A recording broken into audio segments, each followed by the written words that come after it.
Na teleaula de hoje, a gente vai ver que nos 2 últimos séculos da Idade Média, começaram a aparecer os sinais dos novos tempos que revolucionariam a vida da humanidade a partir do século XV.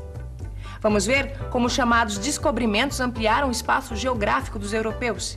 E a gente vai entender que todas essas transformações que marcaram o início dos tempos modernos têm muito a ver com a situação do mundo de hoje.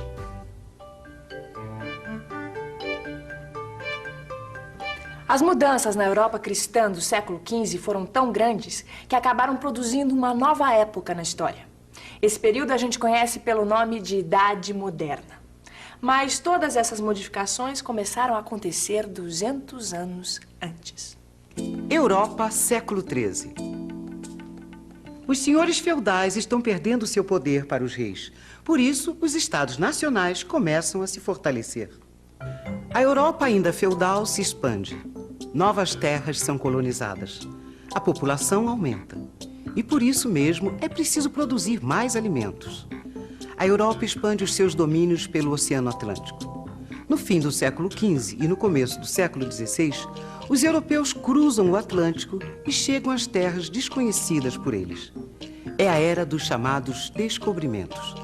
Para os europeus, isto significa novos produtos, novas oportunidades de investimentos e novos negócios.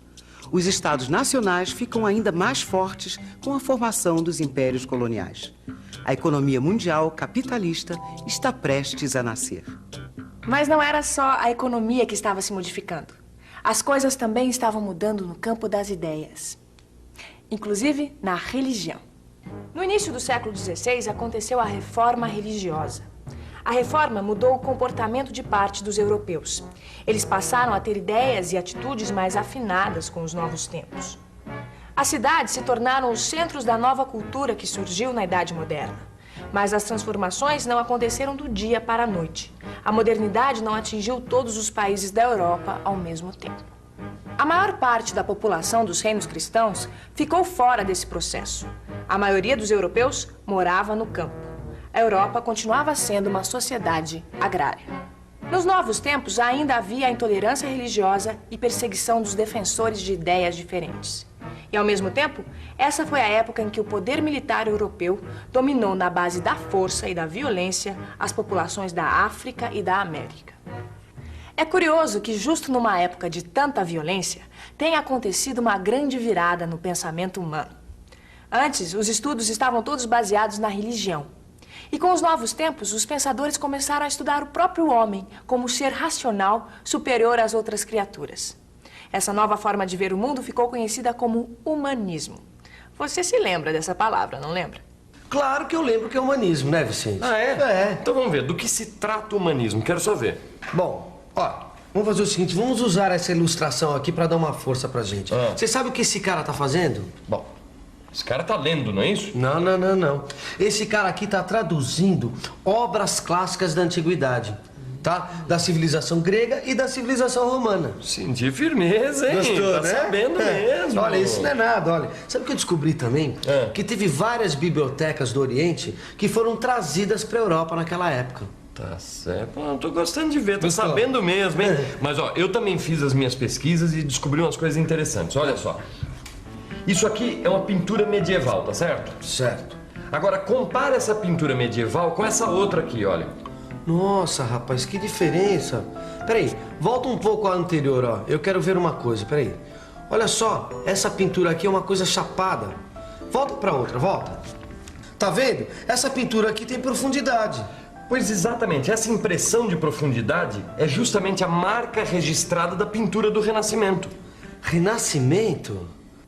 Renascimento é o nome dessa renovação cultural que aconteceu nos séculos XV e XVI.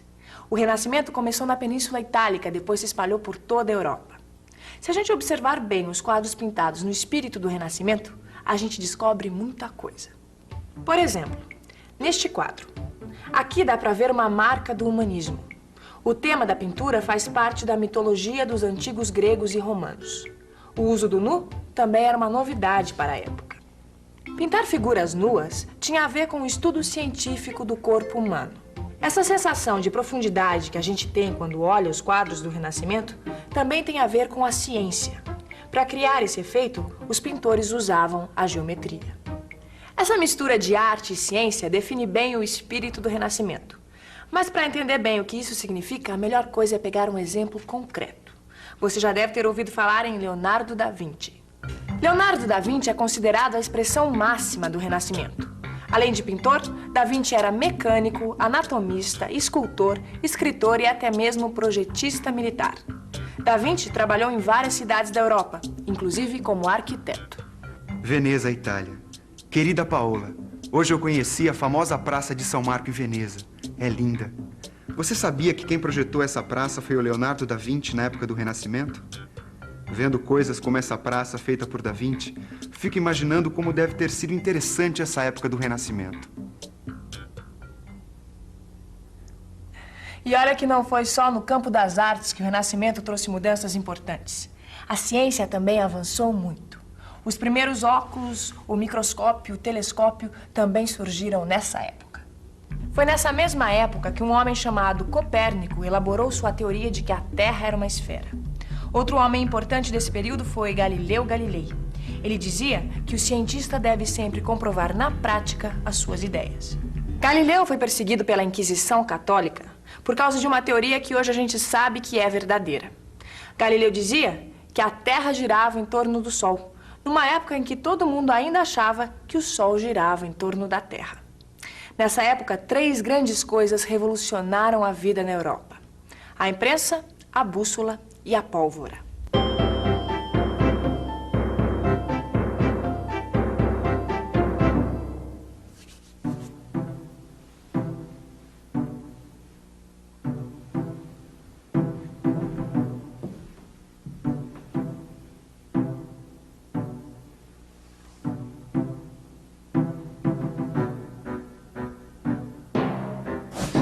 Meu Deus, socorro! Que bruxaria é essa? Não, não é bruxaria não, amor. Isso aqui chama-se pólvora. Isso pra mim é coisa do demônio. Não, isso é coisa que os árabes já estão usando há muito tempo nas guerras e que agora os nossos guerreiros começaram a usar também. Você só traz porcaria pra dentro de casa. Ah, porcaria. Pois então, dá uma olhada nisso aqui. Que é isso? Ah, é outra coisa dos árabes, aposto. Acertou em cheio. Ah, eu sabia. Mas você sabe para que serve a bússola? Serve... Eu não tenho a menor ideia. Serve pra gente se orientar. Saber onde é o norte, o sul, o leste, o oeste. Mas é pra isso que existem as estrelas, seu bobo. Mas com a bússola, a gente não precisa mais das estrelas para se orientar. Os navegantes já estão usando a bússola, meu amor. Isso é o progresso. E o que é isso? É o progresso também? Ah, isso é um grande progresso. Isso é uma grande invenção de Gutenberg. Quem? Ah, esse é o tal do Gutenberg. Agora, o que foi que ele inventou mesmo, hein, Vicente? Ah, olha, o papel já existia naquela época. Claro que já existia. O que não existia na Europa nessa época era a imprensa. No Oriente, a imprensa já era conhecida, mas no Ocidente foi o Gutenberg que inventou. Em 1450, ele inventou a imprensa de caracteres móveis, feitos de metal. Mas por que isso foi tão importante, Vicente? Por quê, Gil? Porque esse invento fez com que a impressão de livros ficasse muito mais barata. E por isso mesmo, mais e mais pessoas começaram a ter acesso às publicações. Ah, e depois tem outra, né, Gil? A gente sabe que quanto mais a gente lê, mais a gente aprende, né? Olha, pensando bem, viu, Vicente? A invenção da imprensa deve ter ajudado muito o desenvolvimento daquela época, viu? Ah, sem dúvida. E atenção, se liga aí que é hora da revisão. Na teleaula de hoje, você aprendeu que o período conhecido como Idade Moderna foi uma época de grandes transformações na Europa. O aumento do comércio e os descobrimentos foram muito importantes para essas transformações. Esse período também entrou para a história como uma época de importantes renovações no campo das ideias, nas artes e na cultura. Esse movimento de renovação foi chamado de Renascimento. A ciência também progrediu na Idade Moderna. Surgiram novas teorias sobre a Terra e o universo. Descobertas e invenções, como a pólvora, a bússola e a imprensa, foram importantes para o desenvolvimento da sociedade europeia. Agora que você já tem uma ideia do que foi o Renascimento, abra o seu livro de história e comece a estudar. Você vai descobrir que tem ainda muito mais coisas para você aprender sobre essa época. Até a próxima!